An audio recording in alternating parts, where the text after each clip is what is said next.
So ile time ukifunguaga inafaa hii ndio power it on.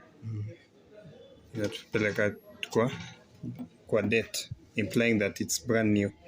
Anytime kama ukipata kama ni time na setup ikianza camera direct kama it's used. Juwezi factory set irudi hadi hapo. So sai ni 0 mileage. Sai 0 mileage kwa date 1 November. Back. Jamaa nikitaka kuweka hapa iPhone 14.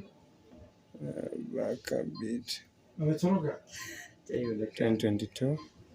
Time is Abdul. Sanga ni 18:39. 18:39, so inakuwa so ni 18:40.